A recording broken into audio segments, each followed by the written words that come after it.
So here on the exterior of the home, we are checking out everything from your foundation, your siding, and everything to your guys' roof system, flying the drone. So starting off with your guys' foundation, you guys are on a monolithic slab on grade foundation that is a single port slab with thickened portions for load bearing walls. Wrapping around your property, we are checking to make sure the foundation has no signs of settlement, cracking, heaving, spalling, or anything that could affect the interior of the home. You guys are good to go as far as that's concerned. Good. Your siding is in great condition. This composite wood paneling, making sure that there is no signs of cracking, no lifting of the siding, no signs of any moisture penetration or anything like that. And then as far as your guys' eaves, fascia boards, soffit vents, we are making sure that there are no rolling members, nothing that is gapping or spacing. As far as everything that's connected to your guys' roof rafter system, your guys' eave systems are in great condition. When we wrap around the front, I will point out a little area that could use some contractor work. But since we're here in this area, let's start off here at your guys' main. So for the main, this is your guys' electrical main. You guys do have 100 amps of juice. The only thing we notated here was we are missing a knockout. So we are able to stick our fingers in there, which is a potential hazard. So just getting some plastic knockouts is perfectly fine, just to protect anything from getting within that panel. All right. Next, we have our pressure regulator down here, which is our pressure. It looks like a Liberty Bell. That's controlling the PSI to your guys' home. You guys have great functional flow, great pressure. It's in between the 40 and 80 PSI range, so you guys don't need to adjust that at any time. The only thing we did let Kenny know is the fact that in this area, we do not have an isolated main water shutoff valve at our disposal. So we are going to have, it's most likely shared with a neighboring unit in a box somewhere. So getting that information from the seller side will do you guys best, just because in case of a water emergency, we want to be able to shut off that water with one torque of a handle. Okay. Moving along, here's our roof system. We do have a composite asphalt shingle roof system. So looking at our roof system, these type of roof systems have about 15 to 25 years of lifespan. That's going off the mainland standard. Here in Hawaii, mainly sunshine, especially here on the west side, we see these roof systems last much longer.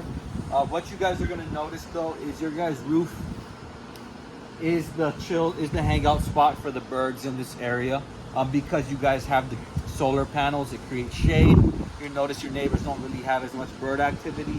So because of that, there's a lot of bird poop going on. And then your gutter systems on both the left and right side are experiencing heavy buildup of debris. You guys will see photos of that. Here on our right side, the entire run of the gutter system is caked up. So there is blockage. If this were to ever have a torrential pour of rain, your guys' gutter system wouldn't take effect. Okay. So just having a handyman or a specialist come out here, clear out your guys' gutter systems, and then you guys would just maintain that because of the birds in this area. But besides that, your guys' solar panels are looking great in condition, no fracturing or anything like that.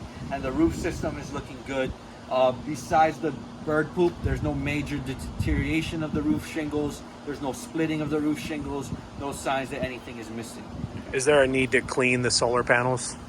No. The birds have actually left the solar panels alone. They're just using it for shade. They're underneath, so it's the roof, not the solar. Yeah. Got it.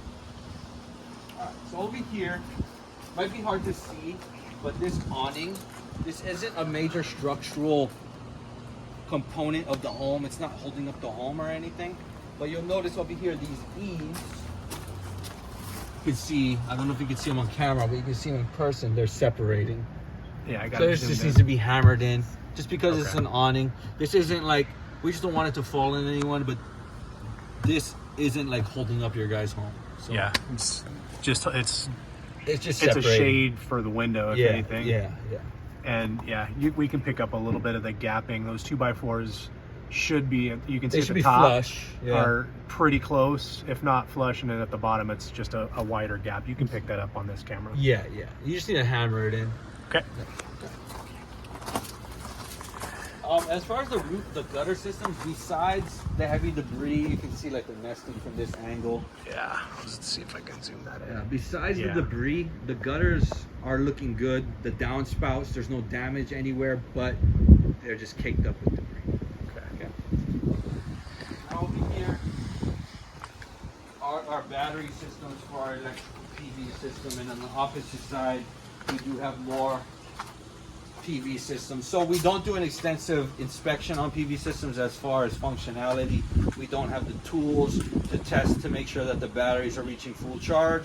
But we do make sure to check out the exterior components, look at the electrical conduits. We are making sure that everything is strapped in. There's no signs of major deterioration or rusting. We are also making sure that everything is lifted off the ground in case of water intrusion.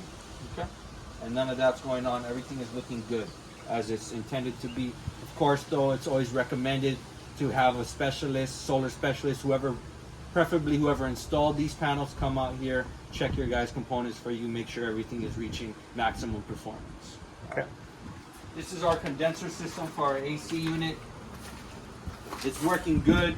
The only thing I notated is it's just on the older side. It's R22 refrigerant. R22 refrigerant is no longer the current standard of refrigerant. Standard refrigerants are R410A, but that's totally fine. The only backside with this is it's harder to find R22 refrigerant, so it's a little bit more expensive.